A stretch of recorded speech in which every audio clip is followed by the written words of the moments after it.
J'ai traversé un mois extrêmement compliqué.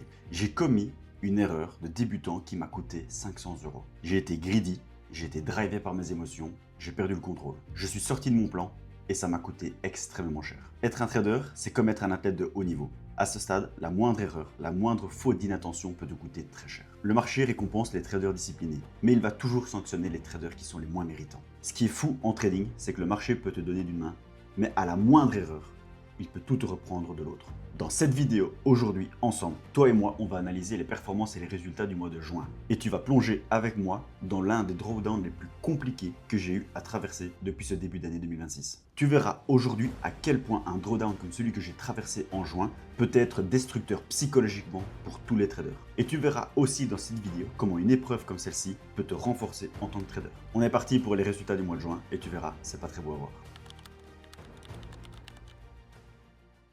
Pour rappel, j'ai terminé le mois de mai avec une magnifique performance de plus de 8%. Avec ces résultats-là, j'ai réussi à faire mon tout premier payout ever depuis que j'ai commencé mon trading en 2023.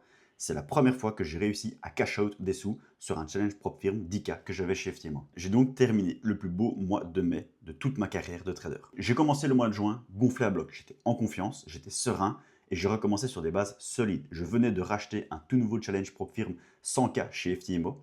Et ce challenge devait être celui de ma vie, celui qui allait me permettre de changer drastiquement ma vie, mes conditions de vie et surtout d'aller chercher des salaires et des rémunérations qui allaient pouvoir vraiment changer les choses. Et rien que dans cette façon de penser, tu l'as compris, il y a quelque chose qui coinçait. Et finalement, ce mois de juin a été catastrophique. J'ai traversé le plus gros drawdown ever sur ma stratégie. Et probablement le plus gros drawdown que j'ai eu à traverser depuis ce début d'année. Et pourtant, j'en ai traversé. Ce mois a été extrêmement compliqué pour ma stratégie et je le termine avec une performance négative de moins 7 R. R est le risque que j'appose sur chaque position que je prends sur les marchés. Si je décide de trader avec 1% de mon capital, mon R est égal à 1%. Si j'ai un capital de 100 000 $, un R est égal à 1%, soit 1000 $. Quand je dis que j'ai fait moins 7 R, cela signifie que j'ai fait moins 7%, moins 7000 $ sur ma propre firme.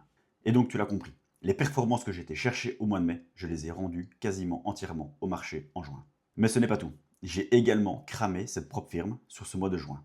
Alors je ne l'ai pas cramé à cause du drawdown. Moins 7%, ce n'est pas encore un drawdown qui pousse à atteindre les règles maximum de drawdown sur les propres firmes. J'avais droit à moins 10% de max drawdown sur ma propre firme. Mais par contre, ce que j'ai complètement oublié, c'est les règles de max daily loss. Quand on trade une propre firme, on a droit à un nombre maximum de pertes par jour. C'est ce qu'on appelle le max daily loss. Le challenge propre firme de 100K que j'avais pris chez FTMO était un challenge en one step. Et donc, ce challenge m'imposait un max daily loss de moins 3%. Et ça, je l'ai complètement oublié. Mais j'y reviendrai plus tard dans la vidéo. Reste bien jusqu'au bout parce que tu verras, ce mois-ci, j'ai commis des erreurs que je n'aurais jamais dû commettre et ça m'a coûté très cher. Et ici, on va essayer de décortiquer un peu plus en détail ces résultats et ces performances du mois de juin. La première chose que tu peux remarquer, c'est que j'ai pris 14 trades, 14 positions sur ce mois de juin. J'ai pris 3 trades gagnants et 11 trades perdants. Dans les 3 trades gagnants, je n'ai pas eu un seul TP à 5R. Cela signifie que les seuls TP que j'ai pu faire, ce sont les TP à 1R qui correspondent à mes trailing stop loss. Sur ce mois de juin, tu remarqueras également que j'ai un win rate de 21% seulement. C'est complètement explosé au sol. C'est un win rate qui est bien en dessous de mes performances moyennes habituelles théoriques sur mon backtest sur les 27 derniers mois. Ce que tu peux constater également, c'est que j'ai eu 2 grosses séries de pertes consécutives. En effet, j'ai enchaîné à 2 reprises 5 trades perdants d'affilée. Et ces 2 séries de pertes d'affilée ont creusé mon drawdown pour atteindre un max drawdown de moins 7% sur ce mois-ci. Et c'est ce qui correspond à la performance négative de ce mois. Comme je te l'ai dit, je n'ai pas eu de TP, je n'ai eu que des trailing stop loss, c'est-à-dire que des trades qui ont touché un R et qui n'ont jamais eu l'opportunité d'aller TP à 5R. J'ai eu un trade qui a été jusqu'à plus 4% et malheureusement il s'est retourné juste avant pour aller me sortir à plus 1R.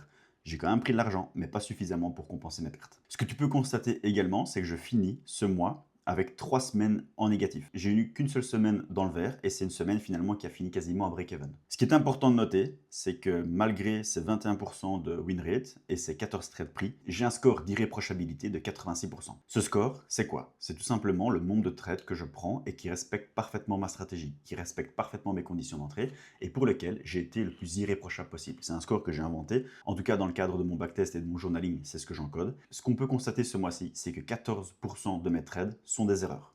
Et ces erreurs, elles m'ont coûté extrêmement cher. La première grosse erreur, c'est un trade que j'ai pris en contre-tendance. J'avais mal analysé le marché et finalement je m'en suis rendu compte et je l'ai coupé manuellement à break-even.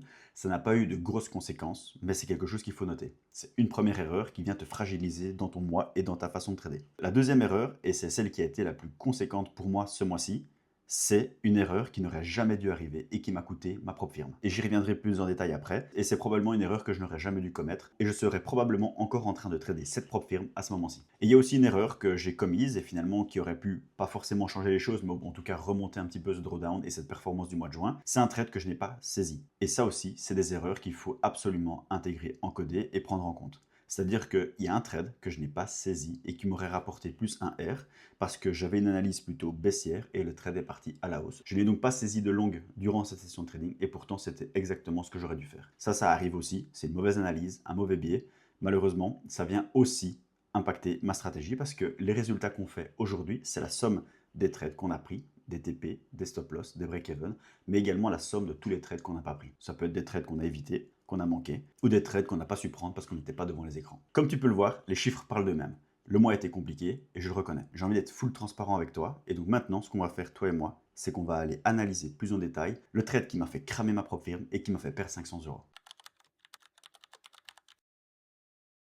Comme tu peux le voir, on est sur le DAX et on est en replay pour que je puisse te montrer plus en détail exactement ce qui s'est passé. Alors, il faut savoir qu'au moment où je suis dans cette session de trading-là, j'avais déjà un drawdown qui était marqué sur ma propre firme. J'étais à moins 4% sur mon challenge et donc je commençais cette session déjà dans une phase de drawdown qui était impactante et qui venait tout doucement me fragiliser, en tout cas émotionnellement, psychologiquement et moralement. Le premier trade que je prends, c'est un trade qui est 100% OK. C'est-à-dire que c'est un trade qui respecte parfaitement ma stratégie, mes conditions d'entrée, qui est en phase avec ma vision, mon biais, en tout cas daily. Donc, tout à fait OK, aucun reproche à faire. Par contre, qu'est-ce qu'on constate? C'est que on a une forme de retracement ici. Et on voit une petite mèche qui vient retoucher le haut de l'OPR. Sur cette mèche, j'étais sorti sur mon broker CFD. À cause du spread, j'ai donc été sorti de cette position, alors que sur mon graphique TradingView, je n'avais pas du tout été sorti. Qu'est-ce qu'on constate ici? C'est que le prix repart à la hausse. Ça dure quelques minutes, mais sur cette petite hausse, l'émotionnel reprend le dessus. À partir de ce moment-là, je suis sorti sur mon broker CFD, ma position est coupée, mais par contre, sur TradingView, on voit que mon idée de trade n'a pas été invalidée. Le trade repart dans la bonne direction, et donc il y a une forme de frustration qui se crée. Comme je te l'ai dit, mon idée sur papier n'a pas été invalidée, mais par contre, en effet, sur mon broker, le trade a été complètement stoppé. Et donc là, je commence à être submergé par une forme de colère, une forme de frustration, une forme de FOMO. Je vois ce trade partir et je veux absolument pas le laisser partir sans moi. Comme je te l'avais dit, j'avais déjà commencé cette session de trading avec une forme de dette émotionnelle. J'étais déjà à moins 4% sur ma propre firme, et donc évidemment, j'étais déjà impacté et entamé psychologiquement, émotionnellement. Et à ce moment-là, la seule chose que j'attendais finalement, c'était ce bon trade, ce bon TP à 5R qui allait tout changer et qui allait me permettre de remonter mon drawdown et de clôturer le mois en positif. Évidemment, comme je te l'ai dit, je n'étais absolument pas solide psychologiquement et émotionnellement. J'ai vu ce trade partir, ça a duré une microseconde et donc j'ai décidé de reprendre une position parce que finalement, mon idée de trading n'avait pas été invalidée sur papier. Chose à ne jamais faire. Dans ma stratégie, j'accepte de risquer 1% de mon capital par idée de trade. Ici, qu'est-ce qu'on constate? C'est que je me retrouve à risquer 2 fois plus sur la même idée de trading. En effet, au lieu de risquer seulement 1%, j'ai décidé de rajouter à nouveau du risque parce que j'estimais que mon idée de trading n'avait pas été invalidée sur papier et donc j'ai risqué 2% sur cette idée. Ça m'a coûté très cher. Finalement, je me suis fait stop loss sur les deux trades, le premier sur mon broker et le deuxième à nouveau sur mon broker et cette fois-ci aussi sur mon graphique. Et à ce moment-là, j'aurais dû m'arrêter là parce que, comme je te l'ai dit, j'étais déjà entamé émotionnellement, parce que j'avais perdu le contrôle, parce que j'avais pris une décision qui n'était absolument pas rationnelle et donc je sentais que je ne maîtrisais plus les choses. J'avais des émotions qui étaient très présentes, j'avais de la colère, de la frustration, j'avais eu ce FOMO, j'avais eu peut-être aussi une forme de revenge trading, de me dire que finalement mon idée n'avait pas été invalidée et pourtant si. Et donc finalement, j'aurais dû me stopper là et couper ma session de trading parce que j'avais été submergé par des émotions que je n'aurais jamais dû vivre et traverser. Évidemment, parce que comme je te l'ai dit, je n'étais pas rationnel, j'ai décidé de continuer ma session de trading. Et ça, c'est la pire décision que j'ai faite ce jour-là. Et c'est là qu'évidemment, un deuxième setup s'est passé. Il respectait parfaitement ma stratégie, réintégration de l'OPR, cassure d'un order block, et donc là, je décide de rentrer en position. Et je me fais à nouveau stop loss pour la troisième fois ce jour-là. L'erreur ici, elle est multiple. Premièrement, je FOMO sur la première idée de trading et je décide de doubler mon risque. Deuxièmement, je décide de ne pas m'arrêter de trader. Donc je continue à trader et surtout, pire que ça,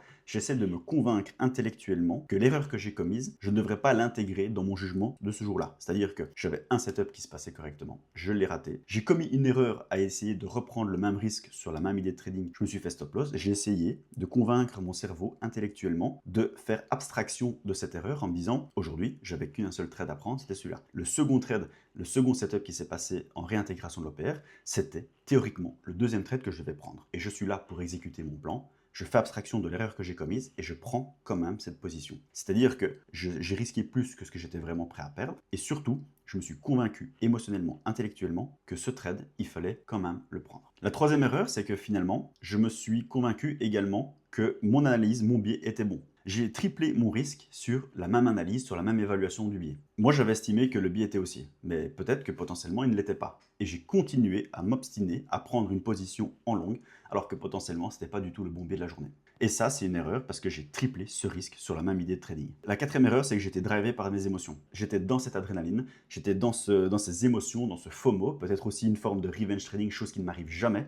Et pourtant, à ce moment-là, j'ai été drivé par des choses qui n'étaient pas rationnelles, par des émotions, et c'est ce qui m'a poussé à prendre des décisions qui ne sont absolument pas logiques et cohérentes, et en tout cas protectrices, défensives de mon capital. Et ces émotions-là, elles m'ont complètement fait oublier mon max daily loss sur ma propre firme. Et donc, sur ce troisième trade, je me suis fait sortir, mais surtout, j'ai cramé ma propre firme pour une débilité comme ça. La sanction, elle est irrévocable. Je te l'ai dit, le trading, c'est un sport de haut niveau. Si tu n'es pas au top tout le temps, la moindre petite erreur va te coûter très cher. Et c'est ce qui s'est passé pour moi ce jour-là. 3 stop loss d'affilée, moins 3% sur la propre firme. Et là, c'est terminé. Je reçois le mail d'FTMO. Fin du game. L'importance, c'est surtout de comprendre pourquoi on a été poussé à commettre cette erreur. Premièrement, j'ai probablement eu une forme de surconfiance après la validation de mon payout. J'étais dans l'excitation, j'avais réussi à faire ce que je n'avais jamais réussi à faire avant, mon tout premier payout ever en trading, et donc probablement que j'ai été submergé par une forme de confiance. Et ça, c'est quelque chose que le marché m'a encore rappelé ce mois-ci. Le marché te rattrape toujours. Et le jour où tu n'es pas irréprochable, où tu n'es pas parfait dans ton exécution, il va venir reprendre tes gains et tes performances. Deuxièmement, je n'ai pas bien fait mon check-up émotionnel le matin. J'étais déjà bien entamé dans ma psychologie. J'avais déjà enchaîné 4 pertes d'affilée, j'étais à moins 4% sur ma propre firme. J'avais déjà commencé ma session de trading avec une dette émotionnelle. Et ça, je ne l'ai pas bien évalué. Et ça m'a impacté. Troisièmement, ce mois-ci a été très compliqué pour ma stratégie à 5R. En 27 mois, je n'ai eu que 2 mois négatifs sur mon backtest, sur près de 600 trades. Et ce deuxième mois, il s'est passé ce mois-ci, en juin. Et en effet, j'ai commis des erreurs. Mais malheureusement, je n'ai eu aucun setup à 5R pour rattraper ça, pour rattraper mon manque d'irréprochabilité. La quatrième raison qui m'a poussé à commettre cette erreur, c'est probablement aussi l'aspect émotionnel lié au challenge. Comme je te l'ai dit, j'ai commencé ce challenge pour des mauvaises raisons. Je savais que ce challenge allait probablement changer ma vie. Et donc j'ai commencé ce challenge avec une forme d'attente, d'espoir, de me dire que c'était le moment pivot dans ma carrière de trader. Ce qu'il faut savoir aussi, c'est que quand on passe d'un challenge à 10K à 100K, on fait x10 sur tout. Le capital, les positions qu'on prend et les résultats qu'on fait. Et ça, probablement que trader avec 1000$, ça m'a impacté. Parce que 1000$, c'est pareil. Et donc ça, c'est quelque chose que je dois prendre en compte aussi. La cinquième raison qui m'a poussé à commettre cette erreur, c'est en phase de challenge, je n'implique pas des règles de money management dynamique. Ça veut dire que quand j'enchaîne des pertes d'affilée, je décide de ne pas réduire le risque que je prends sur les marchés. Tout simplement parce que je suis là pour valider ma propre firme et pas perdre de temps. Je ne veux pas commencer à trader du 0,25% par position parce que j'ai peur de cramer mon compte. Je suis là pour valider cette propre firme, j'accepte le risque, j'accepte le hedge et l'occurrence de ma stratégie, je suis là pour jouer les probabilités et donc tout simplement, je laisse ma stratégie faire et opérer. Quand tu prends moins 7% d'affilée et que tu n'es pas dans des règles de money management dynamique, c'est moins 7% qui sont une vraie perte sèche pour toi et ta stratégie et qui t'impactent et qui te font creuser ton drawdown sur ta propre firme. Et ça, c'est impactant. Enfin, la sixième et la dernière raison, je pense que c'est aussi lié à l'émotionnel. J'ai acheté un challenge qui était un challenge One Step 100K chez FTMO. Et le challenge One Step 100K chez FTMO, il y a des règles de consistency. Ces règles de consistency, c'est la première fois que je suis confronté à ça. Et quand on trade avec une position de 1 pour 5, c'est extrêmement compliqué à manager. Tout simplement parce que dans le cadre de ma stratégie, j'ai beaucoup de pertes, je ne gagne pas souvent, mais quand je gagne beaucoup. Or, c'est tout l'inverse que ce que FTMO attend de toi avec ces règles de consistency. Avec ces règles-là qui te contraignent, l'objectif c'est justement qu'ils puissent analyser ton trade et ta consistance, donc ta constance dans tes positions et ta régularité. Et ce qu'ils veulent éviter, c'est justement des traders qui font un braquage sur un trade et qui valident leur propre firme sur un ou deux trades. Et moi, dans mon cadre, avec ma stratégie, je peux valider une propre firme en 2 trades seulement. Et c'est tout ce qu'ils veulent éviter. Ou en tout cas, ils te contraignent dans l'atteinte de tes objectifs par rapport à ça. Et ce que je constate, c'est que ces rules, ces règles, elles m'ont évidemment impacté dans ma façon de prendre mes trades, dans ma façon de gérer mon risque. Et surtout aussi dans une forme de crainte de me dire quel TP je dois faire pour pouvoir respecter ces règles de consistency. Et ça vient aussi changer ta façon de trader, ta façon d'appliquer ta stratégie et ton edge. Et ça, mine de rien, c'est quelque chose qu'il faut prendre en compte parce que ça vient également t'impacter. L'erreur est inévitable. On est tous humains, on va tous commettre des erreurs à un moment ou à un autre. Même si on essaie de se rapprocher de cette irréprochabilité, de cette perfection, il y a des moments où on va faillir. Et c'est OK. Et ce qu'on constate, c'est que quand tu fais une erreur dans un mois qui te rapporte plus 8% sur ta stratégie, mais que toi tu vas en chercher seulement 4, tu es déjà très content d'avoir été chercher 4% de performance malgré les erreurs que tu as faites. Tu n'as pas pu faire 8% à cause de tes erreurs, mais tu as déjà délivré 4% de performance. Par contre, quand tu as un mois qui est difficile, quand tu as un mois en négatif et qui va chercher lui théoriquement dans ton backtest moins 5% de performance, si toi tu n'es pas irréprochable, évidemment tu vas creuser encore plus cette performance négativement. Et c'est ce qui s'est passé pour moi ce mois-ci. Et ça, c'est une vraie claque. Comme tu peux le voir ici, je finis le mois extrêmement négatif. J'ai quasiment rendu toute la performance au marché que j'avais réalisée au mois de mai. Et ça, c'est compliqué. Mon deuxième trimestre se clôture à break-even. 3 mois de travail intense pour absolument rien. Nada. Pour finir à break-even. C'est très dur, mais il faut l'accepter, c'est comme ça. Sur mon equity curve, ce que tu peux constater, c'est que je traverse à nouveau une phase de drawdown. Et celle-ci, comme tu peux le voir, elle est très violente. J'ai refait une forme de showdown sur mon equity curve en juin. Et je viens retravailler mon précédent palier, mon précédent range, mon précédent plateau. Celui qui m'a contraint pendant près de 30 trades à rester bloqué et de ne pas pouvoir faire un nouvel atterrage sur mon equity curve. Sur mon overview annuel, on remarque également que je traverse un no man's land, ou plutôt un no TP land, que les pertes s'enchaînent, mais que les TP à 5R sont inexistants. Les résultats sont sévères, mais ils parlent d'eux-mêmes. Je finis le premier semestre de cette année 2026 avec une performance de plus 8,9%. Alors, sur papier, ce n'est pas mauvais. C'est pas un mauvais démarrage, c'est pas une mauvaise année, quasiment plus 9% de performance sur 6 mois. C'est pas rien. Pour moi, ce n'est pas assez. Ça ne reflète pas assez le vrai potentiel de ma stratégie, ni même le travail et l'effort qui a été fourni ces 6 derniers mois pour aller chercher ce type de résultat. Je peux aller chercher mieux, je le sais, et même avec un score d'irréprochabilité de 95%, c'est-à-dire que 95% des positions que je prends respectent parfaitement ma stratégie et mes conditions d'entrée, et que seulement 5% de mes trades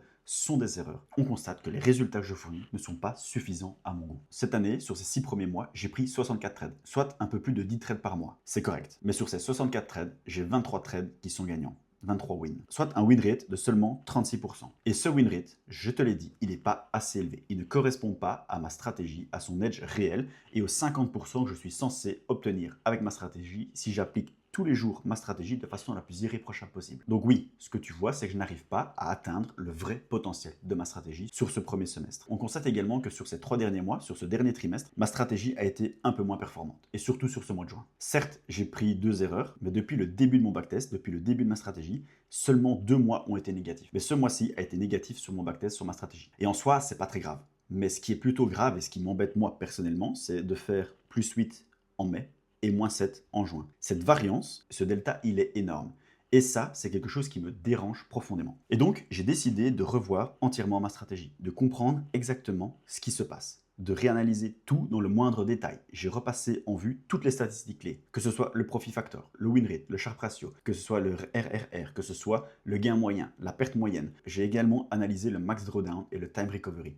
J'ai repassé en vue toutes ces statistiques pour essayer de comprendre là où le bas blesse. J'ai comparé ces données sur mon année, j'ai comparé mes trimestres, j'ai comparé mes mois, et surtout j'ai comparé ça avec mon backtest. Et les résultats sont éloquents, ma stratégie tend à se dégrader sur Q2. Je constate, et je ne peux pas nier, que ma stratégie sur ce trimestre-ci a eu une perte de edge. J'ai eu une forte dépendance au gros trade que je n'ai pas eu. Je constate également que ma stratégie n'est pas forcément stable, et donc elle est plutôt assez difficilement scalable, tout simplement parce que j'ai une variance qui est trop importante d'un mois à un autre. Et ça m'a fait énormément réfléchir et remettre en question beaucoup de choses. Malgré mon irréprochabilité et une présence renforcée derrière les écrans, j'ai pas show up tous les jours, mais j'ai quand même été très présent sur ce mois de juin, je n'ai pas réussi à aller générer une performance suffisante pour finir en positif ce mois-ci. J'ai donc décidé de prendre un nouveau virage sur ce nouveau semestre. J'ai décidé d'apposer des changements drastiques, osés, stratégiques, nécessaires, mais qui sont aussi des choix qui sont difficiles à faire. Et ces choix, ces décisions, elles ont été backées sur de la donnée. Elles n'ont pas été prises suite à une décision irrationnelle ou émotionnelle. J'ai décidé d'analyser les choses dans le détail et de le faire de façon extrêmement professionnelle. Le trading, c'est un métier dans lequel tu dois être extrêmement résilient. C'est un métier dans lequel tu dois toujours sans cesse t'adapter aux conditions de marché qui elles-mêmes évoluent et donc tu dois absolument essayer d'évoluer avec le marché. Le problème d'un backtest, sa faiblesse, c'est que c'est backé sur de la donnée passée, sur des résultats qui sont passés et tu le sais, les résultats du passé ne présagent en rien les résultats du futur. Et le problème, c'est que quand tu es dans le présent avec un marché qui est plus difficile pour ta stratégie, tu as une forme de latence dans les résultats que tu vas constater sur ton backtest. Le temps que ton backtest commence à pivoter et à te faire comprendre que les choses sont plus compliquées pour ta stratégie, il est peut-être déjà trop tard, tu as déjà 6 à 10 mois dans les lattes. J'ai pris la décision de corriger le tir. Et tout ça, ça va être documenté, journalé et expliqué pour que tu comprennes réellement pourquoi j'ai décidé de pivoter, pourquoi j'ai décidé de m'adapter, pourquoi j'ai décidé de modifier de façon assez structurante ma stratégie. Et je vais tout expliquer dans la prochaine vidéo qui arrivera fin du mois de juillet. Donc je t'invite évidemment à rester bien connecté parce que cette vidéo aura énormément de valeur et elle t'expliquera comment prendre des décisions rationnelles et professionnelles dans ton trading. Ce mois-ci, je me suis pris une claque énorme. Comme tu as pu le voir, j'ai pris très cher, que ce soit psychologiquement, émotionnellement, techniquement et financièrement. Ce mois de juin a été très compliqué et m'a poussé dans mes derniers retranchements. Il m'a également poussé à remettre en question pas mal de choses, pas mal de certitudes que j'avais pu acquérir sur ces 6 premiers mois de l'année. Et avant, je ne pouvais pas envisager ce type de changement dans ma stratégie parce que je n'avais pas assez de data. Aujourd'hui, après 6 mois de trading sur cette stratégie et des résultats qui sont éloquents, je peux enfin décider de pivoter et d'adapter les choses aux conditions de marché. Et aujourd'hui, je vais prendre cette décision. Je vais prendre ma responsabilité et j'espère que ces choix que je vais poser aujourd'hui seront justes. En tout cas, on l'espère. Alors oui, j'ai survécu aujourd'hui à ce drawdown qui était intense. J'ai survécu aussi à ces douleurs émotionnelles, psychologiques qu'on peut ressentir quand on perd un compte, surtout pour une débilité comme celle-là. Quand on perd 500 € sur un challenge, c'est ok, ça fait partie du game, mais j'ai survécu à ça. Et aujourd'hui, je pense que ma stratégie va en ressortir encore plus forte. J'ai pris le temps de réévaluer la situation, d'analyser les choses et d'arbitrer ma stratégie. Ce mois a été une piqûre de rappel. En trading, rien n'est acquis. Et comme dans tous les business, il y a des moments où tu vas devoir faire des micro-adaptations pour pouvoir un peu mieux performer et optimiser tes processus internes. C'est exactement pareil avec le trading. Je repars donc sur une nouvelle base et surtout sur un nouveau trimestre et un nouveau semestre. Je te ferai une vidéo à la fin du mois de juillet qui va documenter